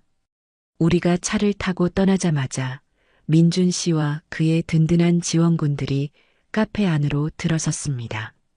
일부러 먼 길을 돌아 약속 장소에 도착한 뒤 저는 또다시 핑계를 댔습니다. 어머나, 내가 정신 좀 봐. 오늘 마감 정산하는 걸 깜빡하고 그냥 나왔네. 어쩌지? 너 먼저 가게에 들어가서 포스기 좀 확인해 주면 안 될까? 나는 차 돌려서 주차하고 바로 뒤따라 갈게. 선영이는 어머니도 참하고 웃으며 차에서 내렸습니다. 그리고 카페 문고리를 잡는 그 순간까지도 자신의 인생에서 가장 빛나는 순간이 기다리고 있다는 것을 전혀 눈치채지 못했죠. 선영이가 문을 열고 들어선 카페는 평소와는 전혀 다른 세상이었습니다. 어두워야 할 내부는 수백 개의 작은 LED 촛불과 천장에 매달린 은하수 조명으로 신비로운 빛을 발하고 있었습니다. 바닥에는 붉은 장미 꽃잎이 융단처럼 깔려 있었고 그 길의 끝에는 민준 씨가 세상에서 가장 멋진 수터 차림으로 서 있었어요. 카페의 스피커에서는 두 사람이 함께 보았던 영화의 사운드 트랙이 잔잔하게 흘러나오고 있었습니다. 선영이는 눈을 동그랗게 뜨고 꿈을 꾸는 듯한 표정으로 그 자리에 얼어붙었습니다. 민준 씨가 천천히 다가가 손을 내밀었습니다. 선영 씨, 많이 놀랐죠? 잠시 저와 함께 걸어줄래요? 그는 선영이의 손을 잡고 꽃잎이 깔린 길을 천천히 걸으며 준비한 이야기를 시작했습니다. 우리가 처음 만났던 날 기억나요? 어머님 사무실에서 처음 선영 씨를 보았을 때 저는 세상의 모든 슬픔을 다 짊어진 듯한 그 눈빛을 잊을 수가 없었어요. 그때 다짐했습니다. 저 사람의 눈에서 눈물이 아니라 웃음을 찾아주고 싶다고. 함께 카페를 준비하며 선영 씨가 조금씩 웃음을 되찾고 자신의 꿈을 향해 나아가는 모습을 보며 저는 기쁨을 느꼈고 동시에 사랑에 빠졌습니다. 그의 목소리는 조금 떨리고 있었지만 그 어떤 말보다 진실하게 들렸습니다. 저는 선영 씨의 아픈 과거까지도 모두 사랑합니다. 하지만 이제는 그 과거가 아닌 저와 함께 만들어갈 미래를 선물하고 싶습니다. 두 사람은 어느새 가게 중앙에 멈춰 섰습니다. 민준 씨는 선영이 앞에 부드럽게 한쪽 무릎을 꿇고 벨벳으로 된 작은 반지 상자를 열었습니다. 그 안에는 소박하지만 햇살처럼 따뜻한 빛을 내는 작은 시트린 반지가 들어 있었어요. 당신의 탄생석이라고 들었습니다. 다이아몬드처럼 화려하지는 않지만 당신처럼 따뜻하고 맑은 이 반지가 당신을 평생 지켜주었으면 좋겠습니다. 민준 씨는 반지를 꺼내 들고 눈물이 가득 고인 선영이의 눈을 바라보며 말했습니다. 김선영 씨, 저의 아내가 되어주시겠습니까? 제 남은 인생 전부를 당신의 행복을 위해 사용할 수 있도록, 제가 당신의 남편이 될 수 있도록 허락해 주시겠어요? 선영이는 흐느끼며 고개를 세차게 끄덕였습니다. 네네, 그럴게요. 민준 씨. 민준 씨가 선영이의 손가락에 반지를 끼워주는 순간 카페 구석에 숨어있던 그의 친구들과 제가 주차장에서 달려와 폭죽을 터뜨리며 환호성을 질렀습니다. 선영이는 그제야 모든 것이 계획된 상황이었음을 깨닫고 눈물 젖은 얼굴로 활짝 웃었습니다. 그날 밤 우리의 작은 카페는 세상 그 어떤 화려한 연회장보다 더 찬란한 사랑과 축복으로 가득 찼습니다. 우리의 결혼 준비는 그날의 청혼처럼 따뜻하고 소박하게 진행되었습니다. 우리는 결혼이라는 형식에 얽매이기보다는 진정한 가족이 되어가는 과정을 즐기기로 했어요. 가장 먼저 한 일은 민준 씨의 가족에게 인사를 드리러 간 것이었습니다. 고아였던 민준 씨에게는 그를 아들처럼 아껴준 보육원의 원장 수녀님과 학창시절 물심양면으로 그를 도와주신 늙은 서점 주인 부부가 유일한 가족이었습니다. 우리는 선영이가 직접 구운 케이크와 제가 정성껏 마련한 선물을 들고 그분들을 찾아뵈었습니다. 원장 수녀님은 민준 씨의 손을 잡고 눈물을 흘리셨고 서점 주인 할아버지는 우리 아들이 드디어 장가를 가는구나 하며 껄껄 웃으셨습니다. 그분들은 선영이를 친딸처럼 따뜻하게 맞아주었고 우리는 진짜 가족이 된 듯한 충만함을 느꼈습니다. 선영이의 웨딩드레스는 화려함보다는 단아함을 기준으로 골랐습니다. 몇 군데의 드레스숍을 돌아다닌 끝에 우리는 목까지 올라오는 레이스와 긴 소매가 고전적인 아름다움을 자아내는 드레스를 선택했습니다. 그 드레스를 입고 커튼 뒤에서 나타난 선영이의 모습을 보는 순간 저는 저도 모르게 탄성을 질렀습니다. 마치 동화 속 공주님처럼 아이는 눈부시게 아름다웠어요. 하지만 그 아름다움은 값비싼 보석이나 화려한 장식이 아닌 아이의 내면에서부터 흘러나오는 자신감과 행복함이 만들어내는 빛이었습니다. 결혼식은 가을의 끝자락, 낙엽이 곱게 물든 작은 숲속 레스토랑에서 열렸습니다. 우리는 소수의 하객만을 초대해 진심 어린 축복 속에서 두 사람의 시작을 기념하기로 했어요. 결혼식 당일 아침, 저는 떨리는 손으로 선영이의 머리에 작은 면사포를 꽂아주었습니다. 거울 속에 비친 제 딸의 모습을 보니 만감이 교차했습니다. 이 아이가 처음 우리 집에 시집 오던 날, 그리고 절망 속에서 이혼 서류에 도장을 찍던 날, 그리고 오늘 새로운 행복을 향해 발을 내딛는 이 순간까지 모든 순간들이 주마등처럼 스쳐 지나갔습니다. 저는 선영이의 어깨를 감싸 안으며 말해주었습니다. 내 딸 정말 예쁘구나. 오늘 세상에서 가장 행복해야 한다. 식이 시작되고 저는 선영이의 손을 잡고 버진 로드를 함께 걸었습니다. 한 걸음 한 걸음 내디딜 때마다 가슴 벅찬 감정이 차올랐습니다. 길의 끝에는 민준 씨가 세상 가장 든든하고 행복한 미소로 우리를 기다리고 있었습니다. 저는 민준 씨에게 선영이의 손을 건네주며 아비의 마음으로 그리고 어미의 마음으로 두 사람을 축복했습니다.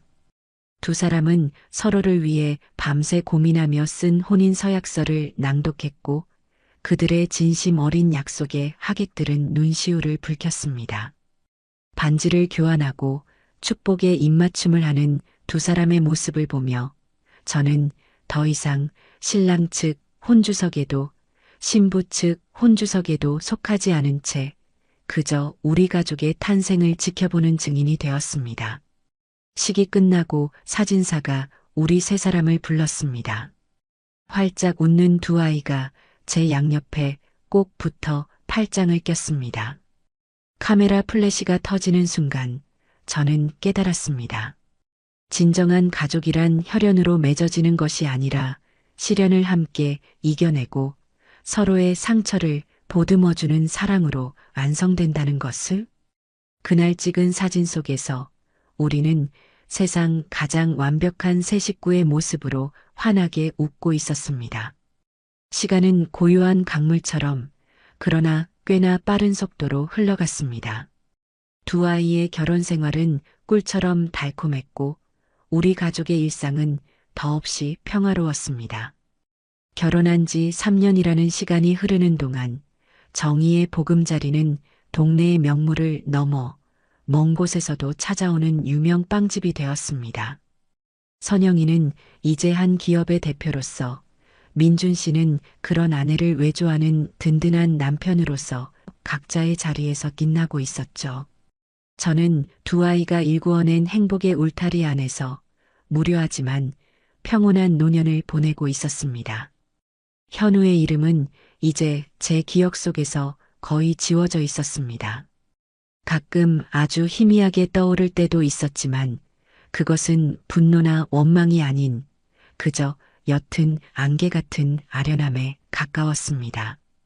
그 아이도 어딘가에서 자신의 삶을 살아가고 있겠거니 그렇게 생각할 뿐이었어요. 그러던 어느 해 겨울의 초입, 유난히 찬 바람이 불던 날이었습니다. 우체부가 놓고 간 우편물 더미 속에서 유독 낯선 편지 봉투 하나가 제 눈에 띄었습니다. 발신인의 주소도 이름도 없이 그저 제 이름과 주소만이 서툰 글씨체로 적혀 있었죠. 혹시나 잘못 배달된 편지인가 싶어 무심코 봉투를 뜯었습니다. 그리고 그 안에 들어있는 편지지를 펼쳐 첫 줄을 읽는 순간 제 심장은 그대로 멎는 듯 했습니다. 어머니, 불효자식 현우입니다. 온몸의 피가 차갑게 식는 것 같았어요. 당장이라도 편지를 찢어버리고 싶었지만 무언가에 이끌린 듯 저는 떨리는 손으로 편지를 끝까지 읽어 내려갔습니다. 그것은 길고 긴 참회의 기록이자 한 인간이 나락으로 떨어진 후 보낸 처절한 시간의 고백이었습니다. 편지의 시작은 저와 선영이에게 쫓겨난 그날 밤의 이야기였습니다. 모든 것을 잃고 갈 곳 없이 밤거리를 헤매며 그는 처음에는 세상을 저주하고 저와 선영이를 원망했다고 합니다. 자신의 잘못은 생각하지 않고 모든 불행의 원인을 남에게 돌리며 증오심을 키웠다고 했어요. 하지만 수중에 돈이 떨어지고 그를 반겨주는 사람이 아무도 없다는 냉혹한 현실과 마주하게 되면서 비로소 그는 자신의 비참한 현실을 직시하게 되었다고 합니다. 그는 무작정 남쪽으로 내려가 신분을 숨긴 채 항구의 막노동꾼으로 일하기 시작했다고 적었습니다. 태어나서 처음으로 제 몸을 써서 돈을 벌었습니다. 새벽부터 밤늦게까지 비린내 나는 생선을 나르고 얼음장 같은 바닷물에 손을 담그며 저는 하루 일당 몇만 원을 손에 쥐었습니다. 그 돈으로 냄새나는 쪽방에서 컵라면 하나를 끓여 먹으며 제가 그동안 얼마나 분수에 맞지 않는 삶을 살아왔는지, 얼마나 많은 사람들의 피와 땀을 우습게 여겼는지 뼈저리게 깨달았습니다. 아버지께서 평생을 바쳐 이룩하신 회사가, 그리고 어머니께서 평생을 지켜온 가정이 제게는 그저 당연한 것이었습니다. 그 모든 것이 얼마나 위대하고 소중한 것이었는지 저는 다 잃고 나서야 바보처럼 알게 되었습니다. 그는 지난 몇 년간 공사판과 공장을 전전하며 자신이 횡령했던 돈을 갚기 위해 닥치는 대로 일했다고 했습니다. 잠잘 시간을 쪼개가며 일에 매달렸고 그렇게 모은 돈을 익명으로 회사에 조금씩 갚아나가고 있다고 했어요. 그 과정에서 그는 비로소 한 인간으로서 살아가는 법을 배우고 있다고, 그리고 자신이 선영이에게 얼마나 잔인하고 씻을 수 없는 상처를 주었는지 매일 밤 후회하며 눈물을 흘린다고 적혀 있었습니다. 저는 용서를 구할 자격조차 없는 놈입니다. 제 욕심 때문에 아버지의 임종도 지키지 못했고 어머니의 가슴에 평생 아물지 않을 상처를 드렸으며 세상에서 가장 순수했던 한 여자의 믿음과 사랑을 배신했습니다. 이 죄는 제가 평생 짊어지고 가야 할 제 십자가일 겁니다. 이 편지를 쓰는 이유는 용서를 구하기 위함이 아닙니다. 그저 어머니께서 제게 주셨던 사랑이 헛된 것이 아니었다고, 비록 너무나도 늦었지만 당신의 아들이 이제라도 아주 조금은 철이 들었다는 것을 알려드리고 싶었습니다. 부디 어머니와 선영이만큼은 제가 드린 상처는 모두 잊으시고 세상에서 가장 행복하게 살아가시기를, 이 세상 어딘가에서 제가 매일 밤 기도하고 또 기도하겠습니다. 다시는 두 분 앞에 나타나 이 평화를 깨뜨리는 일은 없을 겁니다. 그저 당신의 불효자식이 아직 죽지 않고 자신의 죗값을 치르며 살아가고 있다는 것만 알아주셨으면 합니다. 안녕히 계십시오, 어머니. 편지의 마지막 장은 군데군데 눈물로 번져 글씨를 알아보기 힘들 정도였습니다. 저는 편지를 다 읽고 나서도 한참 동안이나 그 자리에 못 박힌 듯 앉아 있었습니다. 마음속에서 뜨거운 것과 차가운 것이 동시에 소용돌이치는 듯한 기분이었어요. 증오와 분노는 이미 오래전에 희미해졌지만 그 자리를 채운 것은 연민이나 동정이 아닌 그저 깊고 아득한 슬픔이었습니다. 한때는 제 전부였던 아들이 저렇게 처절하게 망가져서야 비로소 인간이 되어가는 과정이 어미인 제게는 너무나도 아프게 다가왔습니다. 그날 저녁 저는 여느 때와 같이 선영이, 민준 씨와 함께 식탁에 마주 앉았습니다. 하지만 제 마음속의 폭풍 때문인지 밥알이 제대로 넘어가지 않았어요. 제 표정이 어두운 것을 눈치챈 선영이가 걱정스럽게 물었습니다. 어머니, 어디 편찮으세요? 안색이 안 좋으세요. 저는 잠시 망설이다가 낮에 받았던 편지 이야기를 조심스럽게 꺼냈습니다. 그리고는 현우가 보낸 편지의 내용을 처음부터 끝까지 담담하게 읽어주었어요. 두 사람은 숨을 죽인 채 제 이야기에 귀를 기울였습니다. 편지 낭독이 끝나고 식탁에는 무거운 침묵이 흘렀습니다. 침묵을 깬 것은 선영이었습니다. 그 사람도 많이 힘들었겠네요. 아이의 목소리에는 놀랍게도 그 어떤 감정의 동요도 없었습니다. 마치 오래전 책에서 읽었던 나와는 상관없는 사람의 이야기를 듣는 듯한 담담함이었죠. 선영아, 너는 그 아이를 용서할 수 있겠니? 제 조심스러운 질문에 선영이는 찻잔을 들어 한 모금 마시고는 저를 보며 희미하게 미소 지었습니다. 그 미소는 너무나도 평온해서 오히려 비현실적으로 느껴질 정도였어요. 어머니, 용서라는 건요. 제 생각에는 미움이라는 감정이 남아있을 때나 가능한 것 같아요. 미워하는 마음이 있어야 그 마음을 거두고 용서라는 걸 할 수 있는 거잖아요. 그런데 제 마음속에는 이제 그 사람에 대한 미움이 조금도 남아있지 않아요. 그냥 아무런 감정이 없어요. 그러니 용서하고 말고 할 것도 없는 셈이죠. 선영이는 잠시 창밖을 바라보다가 말을 이었습니다. 그저 한때 제 인생을 스쳐 지나갔던 사람이 어딘가에서 자신의 삶을 잘 살아냈으면 좋겠어요. 더 이상 과거의 잘못에 얽매여서 스스로를 괴롭히지 말고요. 그게 제가 그 사람에게 바라는 전부예요. 그 말을 듣는 순간 저는 선영이가 진정으로 강해졌다는 것을, 과거의 상처를 완벽하게 극복하고 자기 삶의 온전한 주인이 되었다는 것을 깨달았습니다. 옆에서 조용히 듣고 있던 민준 씨가 선영이의 손 위에 자신의 손을 포개며 말했습니다. 당신 말이 맞아요. 우리는 앞으로 우리에게 주어진 행복을 누리며 살아가면 돼요. 하지만 어머님, 만약을 위해서라도 그 사람이 다시는 우리 주변에 나타나지 못하도록 제가 계속 신경 쓰고 있겠습니다. 두 분께서 다시는 불안해하시는 일이 없도록요. 듬직한 아들의 말에 저는 비로소 마음이 놓였습니다. 며칠 뒤 저는 남편의 친구였던 최 사장에게 연락해 현우의 소재를 파악해달라고 부탁했습니다. 그 아이가 정말 편지에 쓴 것처럼 살고 있는지 제 눈으로 확인하지는 않더라도 알아야만 할 것 같았어요. 얼마 후 최 사장에게서 연락이 왔습니다. 현우는 정말 남해의 작은 조선소에서 용접공으로 일하며 낡은 사택에서 혼자 조용히 지내고 있다고 했습니다. 일솜씨가 성실해서 주변 평판도 나쁘지 않다고 했어요. 그 소식을 전해 듣고 저는 제가 해야 할 마지막 일이 무엇인지 마음을 정했습니다.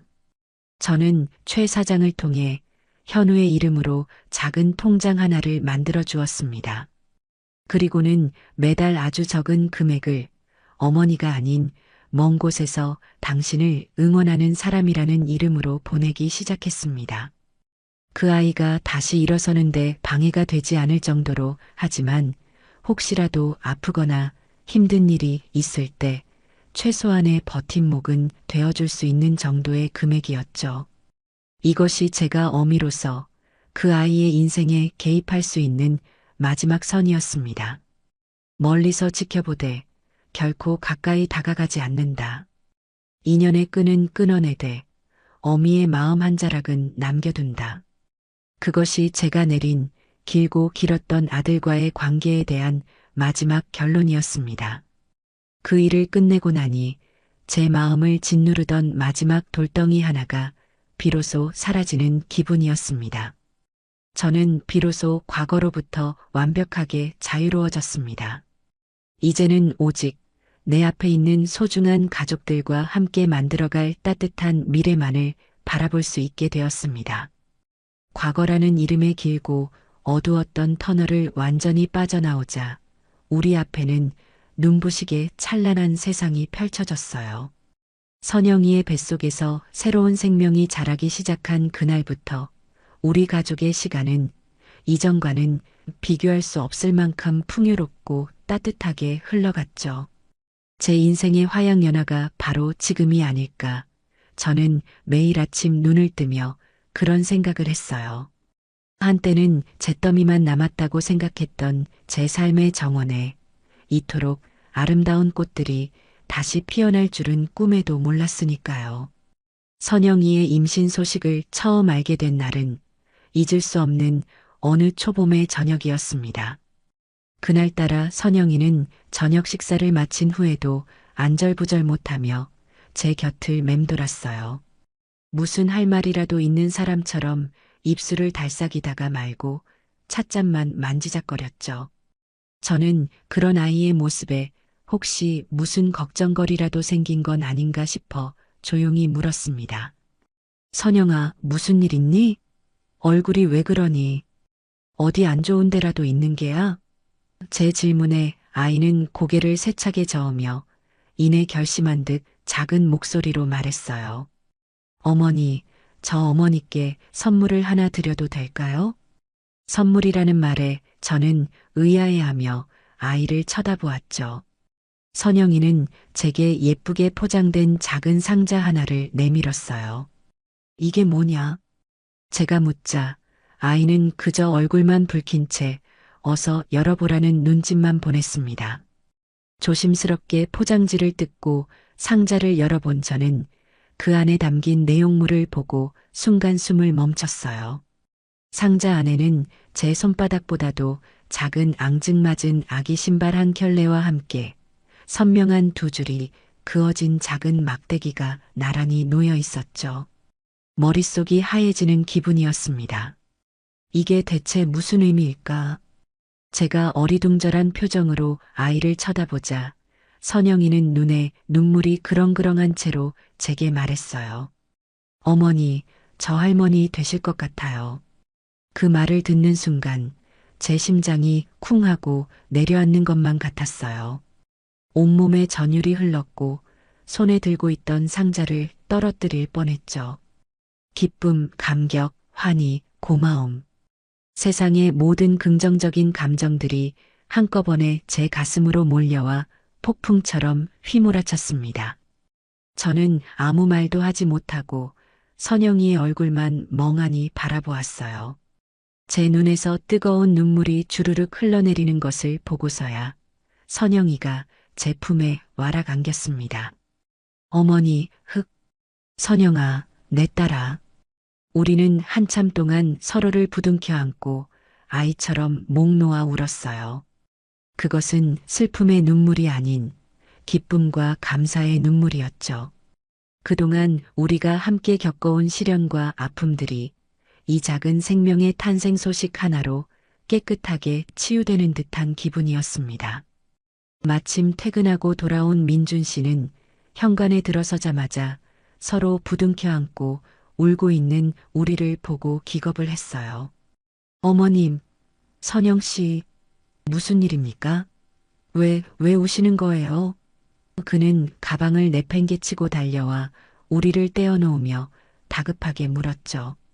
선영이가 울음 섞인 목소리로 여보하며 테스트기를 내밀자 민준 씨는 그것을 받아들고 한참을 들여다보더니 이내 그 의미를 깨닫고는 그 자리에 얼어붙고 말았습니다.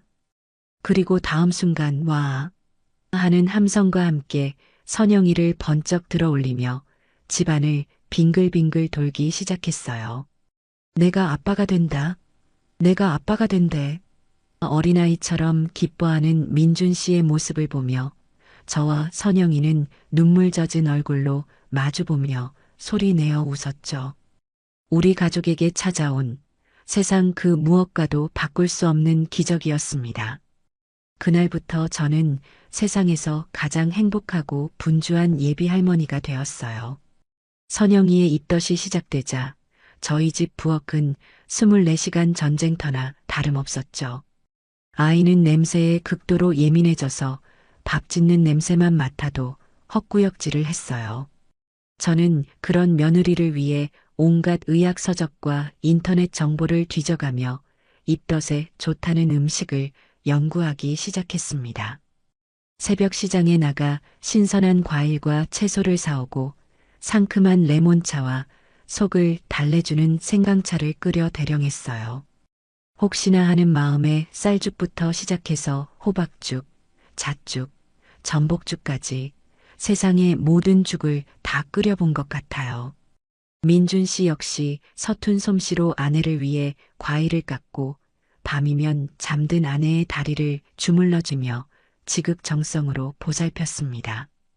입덧이 조금 가라앉고 선영이의 배가 조금씩 불러오기 시작할 무렵 우리는 처음으로 함께 산부인과에 갔어요. 초음파 화면에 나타난 작고 검은 점. 의사 선생님이 아기 심장 소리 한번 들어보실래요? 하며 기계의 볼륨을 높이자 두근, 두근, 두근하고 빠르고 힘차게 뛰는 소리가 진료실을 가득 채웠습니다. 그 소리를 듣는 순간 저는 또다시 눈물을 주체할 수가 없었어요. 저 작고 강인한 심장의 박동이 우리 가족의 새로운 희망처럼 느껴졌기 때문이에요.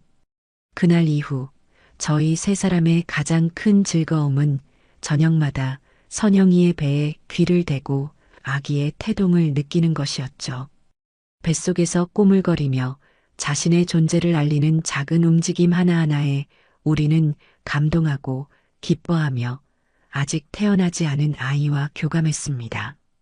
시간은 빠르게 흘러 선영이가 만삭의 몸이 되었을 무렵 우리는 정의의 보금자리 2호점의 문을 열게 되었어요. 기존 가게보다 2배는 더 넓고 햇살이 가득 들어오는 통유리로 된 2호점은 선영이와 민준 씨의 오랜 꿈이 담긴 공간이었죠. 개업식 날 가게는 두 사람의 새로운 시작을 축하해주기 위해 찾아온 손님들로 발 디딜 틈이 없었습니다. 디라인의 몸으로 예쁜 원피스를 차려입은 선영이는 그 어느 때보다도 아름답고 당당해 보였어요. 아이는 이제 누군가에게 의지하는 연약한 존재가 아닌 자신의 삶과 사업을 책임지는 어엿한 대표가 되어 있었죠. 개업을 축하하는 의미에서 제가 마이크를 잡고 짧은 축사를 하게 되었어요. 여기 와주신 모든 분들께 진심으로 감사드려요. 저는 오늘 행복이 마치 빵 반죽과도 같다는 생각을 했습니다. 좋은 재료들을 정성껏 한데 모아 반죽하고 때로는 아플 정도로 힘껏 치대고 눌러주어야만 비로소 따뜻한 오븐 속에서 맛있게 부풀어 오를 준비를 마치게 되니까요. 기다림의 시간 또한 반드시 필요하고요. 저희 가족은 그 모든 시간을 거쳐 이제 이렇게 먹음직스럽게 부풀어 오른 따끈따끈한 행복을 여러분과 함께 나누게 되었습니다. 부디 이곳 정의의 보금자리가 여러분의 지친 삶에 작은 위로와 달콤한 행복을 선물하는 공간이 되기를 바라요. 제 말이 끝나자 뜨거운 박수갈채가 쏟아졌습니다. 제 뒤를 이어 마이크를 잡은 선영이는 감정이 벅차오르는 듯 한참 동안 말을 잇지 못했어요. 겨우 마음을 추스른 아이는 찾아와 주신 모든 분들께 감사를 전하고 남편인 민준 씨에게 사랑을 고백한 뒤 마지막으로 저를 바라보며 말했습니다. 그리고 세상에서 가장 든든한 제 편이 되어주신 우리 어머니. 어머니가 아니었다면 오늘의 저는 없었을 거예요. 절망의 구렁텅이에서 저를 꺼내주시고 다시 일어설 용기를 주신 분이 바로 어머니셨어요. 이 가게는 어머니께서 제게 주신 두 번째 인생 그 자체예요. 어머니, 정말 감사하고 사랑해요. 아이의 진심 어린 고백에 저와 민준 씨는 물론이고 하객들까지 모두 눈시울을 붉혔습니다. 우리는 서로를 부둥켜 안으며 말로 다 할 수 없는 사랑과 감사를 나누었죠. 그리고 마침내 예정일이 가까워진 어느 새벽 양수가 터졌다며 저를 깨우는 선영이의 다급한 목소리에 저희 집은 발칵 뒤집혔어요. 정신없이 짐을 챙겨 병원으로 향하는 차 안에서 저는 진통으로 고통스러워하는 선영이의 손을 꼭 잡고 함께 호흡을 했습니다. 괜찮아, 선영아. 할 수 있어. 조금만 더 힘내자. 병원에 도착한 후 10시간이 넘는 기나긴 상고의 시간이 이어졌어요. 분만실 앞에서 초조하게 서성이는 민준 씨의 등은 땀으로 흠뻑 젖어 있었죠. 그리고 마침내 새벽의 정적을 깨는 우렁찬 아기 울음소리가 복도를 가득 채웠습니다. 응애, 응애. 그 소리를 듣는 순간 저와 민준 씨는 동시에 다리에 힘이 풀려 주저앉고 말았어요. 안도감과 기쁨이 뒤섞인 눈물이 뺨을 타고 흘러내렸습니다. 잠시 후 간호사가 하얀 속삭이에 곱게 쌓인 아기를 제 품에 안겨주었어요. 3.2kg의 예쁜 공주님.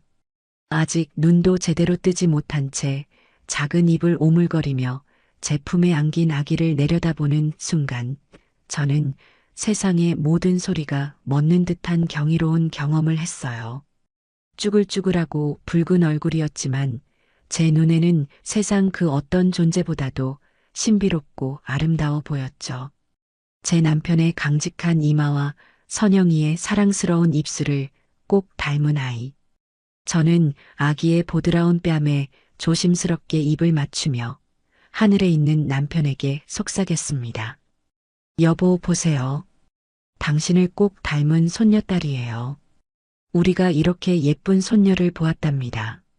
며칠 뒤 기력을 회복한 선영이와 아기가 있는 1인실 병실에 우리 네 식구가 처음으로 다 함께 모이게 되었어요.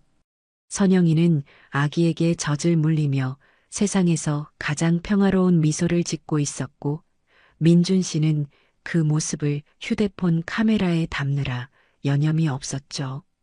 저는 아기가 덮을 작은 이불을 정리해주며 이 완벽한 행복의 풍경을 가슴에 새겼습니다. 자, 여기 보세요. 우리 가족 첫 사진입니다. 하나, 둘, 셋. 민준 씨의 외침에 우리는 모두 카메라를 향해 활짝 웃었어요. 찰칵 하는 소리와 함께 그 순간이 영원히 기록되었죠. 민준 씨의 휴대폰 화면에 담긴 사진 속에는 아직 붓기가 덜 빠진 얼굴이지만 더없이 행복해 보이는 엄마 선영이와 감격을 주체하지 못해 바보처럼 웃고 있는 아빠 민준 씨, 그리고 그들의 품에 안겨 천사처럼 잠들어 있는 작은 아기가 있었습니다. 그리고 그들 곁에서 제 인생의 그 어떤 순간보다도 더 온화하고 충만한 미소를 짓고 있는 제가 있었어요. 저는 그 사진을 한참 동안 들여다보았습니다. 배신과 분노로 시작되었던 이 지독한 이야기의 마지막이 이토록 눈부신 해피엔딩일 수 있다는 사실이 기적처럼 느껴졌죠. 저는 제 손으로 직접 악연의 고리를 끊어내고 무너진 가정을 일으켜 세웠으며 피보다 진한 사랑으로 새로운 가족을 만들어냈습니다. 이제 제게 남은 일은 이 소중한 행복을 지키며 세상에서 가장 멋진 할머니로 살아가는 것뿐이에요. 창밖으로 쏟아지는 아침 햇살이 마치 우리의 빛나는 미래를 축복해주는 듯 했습니다. 제 사연 들어주셔서 감사해요. 감사해요. 감사해요. 감사해요. 감사해요. 감사해요. 감사해요. 감사해요.